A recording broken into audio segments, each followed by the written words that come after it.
Fala pessoal, tudo bem com você? Tudo tranquilo? Espero que esteja tudo bem por aí. Hoje vamos falar um pouquinho mais sobre o Fundo Imobiliário BTG Pactual Corporate Office Fund, que é o BRCR11, Fundo de Lajes Corporativas.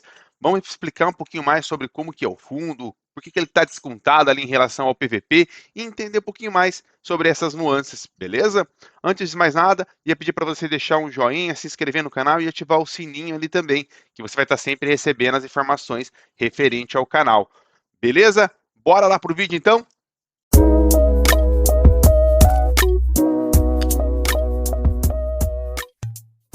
Bora lá então, pessoal. Vamos falar um pouquinho mais sobre o BRCR11 aí, tá bom? Bom, começando primeiramente com o objetivo, né, e perfil do fundo, bem importante para a gente poder entender.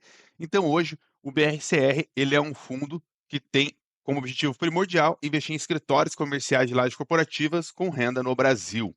Então, principalmente localizado nos grandes centros comerciais, seja por meio de aquisição dos imóveis comerciais de escritórios ou diretamente a direitos relativos dos imóveis. Então, a estratégia é baseada em 4 pilares, que são esses: a negociação competente dos contratos de locação, investimento em expansão e melhorias dos imóveis, eficiência de reciclagem do portfólio e alavancagem positiva na aquisição de novos móveis e cotas de outros FIIs. Depois a gente vai entender um pouquinho sobre essa questão da alavancagem, tá bom? Vou trazer ele para vocês. Então, hoje, pessoal, a taxa de administração é 0,25, uma taxa de administração bem baixa, e também tem a taxa de gestão, que vai ser ali em torno de 1,10 sobre o valor de desconto ou a 1,5 em referente à alocação. Bora lá então? Vamos lá? Então, hoje, olhando para os principais indicadores, a gente vai enxergar aqui que dentro do valor de mercado hoje, o fundo vale 1,6 bi, sendo que o valor patrimonial é 2,6 bi, então está abaixo ali do valor patrimonial. Isso tem algumas explicações. É claro que a gente nunca vai ter a consciência total do mercado, de quando vai subir e tudo mais, mas é bem importante entender por que tem essa precificação para baixo.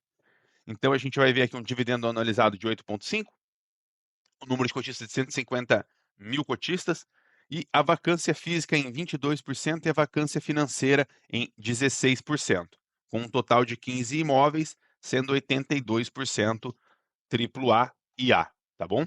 Então, assim, só para poder entender também ali alguns pontos, vacância física é o imóvel vazio em si, então aquele percentual de imóveis que está vazio, de locações, e vacância financeira é esses imóveis vazios mais a quantidade de custo que ele gera por estar vazio, IPTU,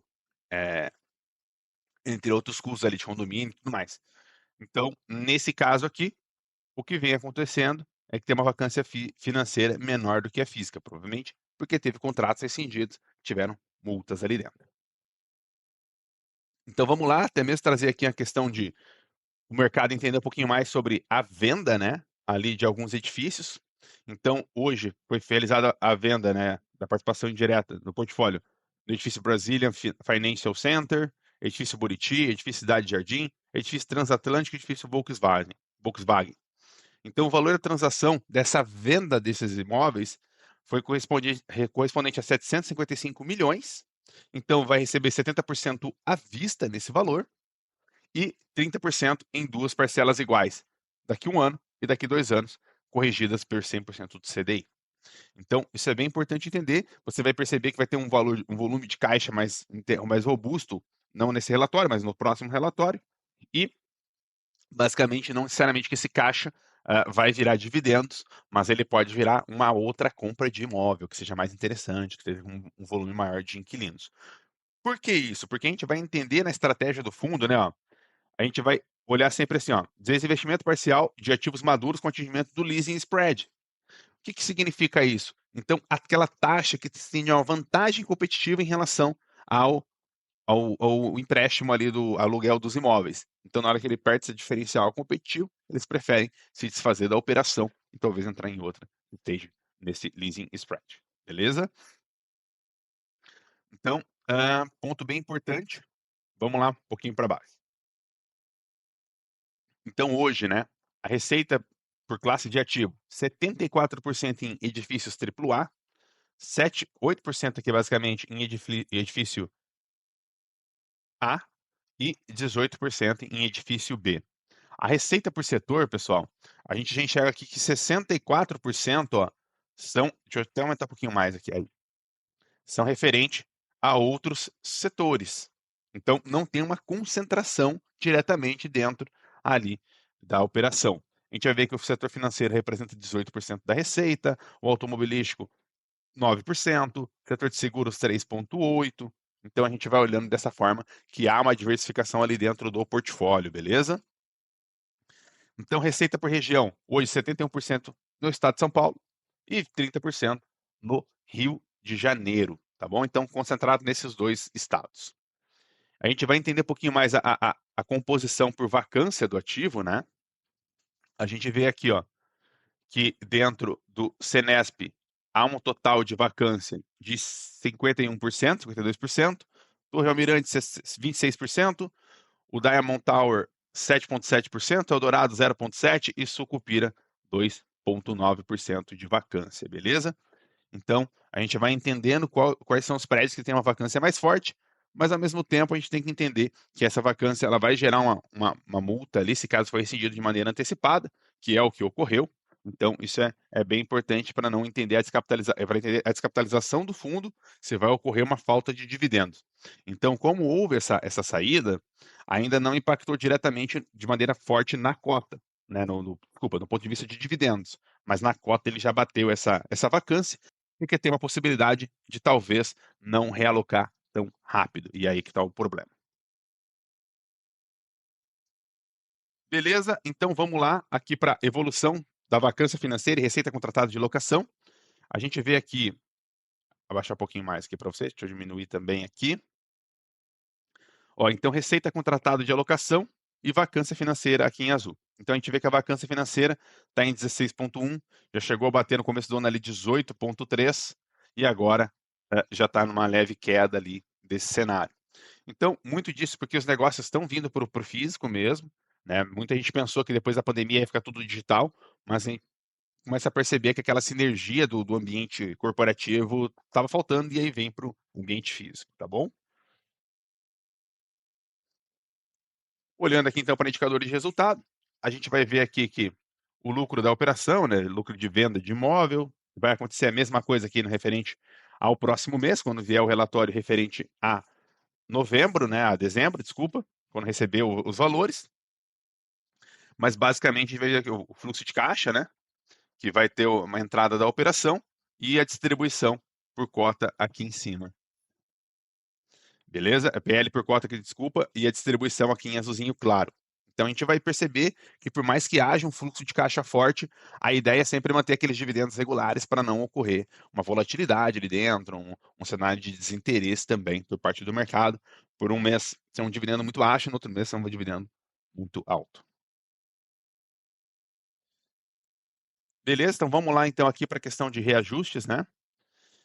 Então, 73% dos reajustes são atrelados a IPCA, e 25% a IGPM. Então a gente vê aqui que essa diversificação entre os dois, ela é mais concentrada dentro do IPCA. Hoje a maioria dos contratos são IPCA, poucos ficam no IGPM, mas ainda existe ali alguns contratos nesse sentido. Então, dentro disso tudo também, a gente vai ver que 85% é contrato típico e 15% contrato atípico, tá? Então, assim, diferenças principais entre os dois. O típico ele vai seguir a legislação, ele não vai ter nenhuma, vamos dizer assim, flexibilização para um setor específico. Ele vai seguir, então, as normas de locação e de locatários dentro da legislação brasileira. O atípico, ele vai seguir alguns documentos diferentes, por exemplo, se nós locarmos aqui uma quantidade X por tanto período e depois dobrarmos a quantidade alocada, nós teremos um desconto de 20% no segundo locação. Algo nesse sentido é atípico, não é natural do contrato de locação de aluguéis, tá? A gente vai ver que também o cronograma de vencimento, né, dos ativos aqui, então, das locações. A gente vê que 10% aqui, 9,5% vence agora em 2024, 10% em 2025, 20% em 2026, 10% em 2027 e os outros 50% em 2027 para frente. Então isso traz margem de segurança, porque basicamente a gente consegue enxergar que não vai ser tudo de uma vez, o vencimento dos contratos, então ele vai ser periódico, só que ao mesmo tempo já há uma vacância. Então aí que mora um pouco da preocupação do mercado, porque se esses 9%, esses 10% quase de 2024 ficam em vacância, né, aí contando com 2023 ainda também ali, então a gente está somando 10, 11, quase 11%. Se fica em vacância, então basicamente a gente já começa a ter menos dividendos ainda. Então mora uma preocupação e o desconto está dentro do preço do ativo. A gente vai ver também aqui um pouquinho mais dos locatários. A gente vai ver que hoje os outros locatários, ou seja, pulverizado, representa 63% do ativo, 15% da Petrobras, 17% para Samsung, 5,3% Volkswagen, 5,2% Cargill e 4,2% INPI. Beleza? Tranquilo? Bora lá então, pessoal, olhar aqui agora para a questão de como que vem sendo esse resultado financeiro. Isso aqui é bem importante olhar, a gente vai frisar um pouquinho mais nesse sentido, porque eu preciso passar alguns pontos para vocês, principalmente relacionado a um aspecto que eu já vou mencionar. Então a gente vê aqui que a receita de aluguel veio em linha, né? 19 milhões em agosto, 19 milhões em julho, e no anualizado também, né, nos últimos 12 meses a gente vê que está muito em linha, não tem tanto um problema ali dentro. A gente vai ver que o lucro do período, né, em agosto teve um valor negativo, muito disso daqui por causa de receita de CRIs, LCI e outros, né, que impactou diretamente aqui a cota. Então, esse é você tem que ficar atento nesse sentido, para não ter um mês ali com um dividendo mais baixo e de repente começar a pensar que o fundo está ruim. Às vezes pode ser por um período mais pontual do que conjuntural. A gente vê que as despesas estão em linhas, então, basicamente, a gente enxerga que está em linha o balanço. Tem alguns momentos mais voláteis, mas é natural, porque tem alguns meses que vai ter alguma dispensa de recurso financeiro que vai ser mais impactante ali para a receita e para a geração de caixa. Beleza? Então a gente vê que a distribuição por cota veio também aqui, ó, 47 centavos, enquanto no mês de julho veio 44 centavos. Pessoal, o que eu quero comentar com vocês é aqui, ó. A gente sempre vai ter que olhar para essas linhas dos balanços e entender alguns pontos. A gente vê aqui, ó, dá uma olhadinha, ó, tá vendo que aqui são os ativos. Então essa aqui é uma linha do balanço. Tá no lado aqui esquerdo do balanço, sim. A gente vai ver que tem os imóveis, né, que são direitos a receber. Os ativos nada mais são do que direitos a receber. Os imóveis, CRI, cotas de outros fundos, aluguéis, tal. Beleza, aqui está tranquilo. Então tem basicamente aqui 4 milhões para receber. Beleza, a gente vai aqui para o lado do passivo, tá, pessoal? Que a gente vai enxergar que também tem uma obrigação por aquisição de imóveis. Isso daqui foi uma alavancagem que foi feita dentro do fundo. Então, é entender se isso vai prejudicar ou não o resultado. Então, ela fez uma alavancagem para entrar com uma participação no outro fundo. Tá bom?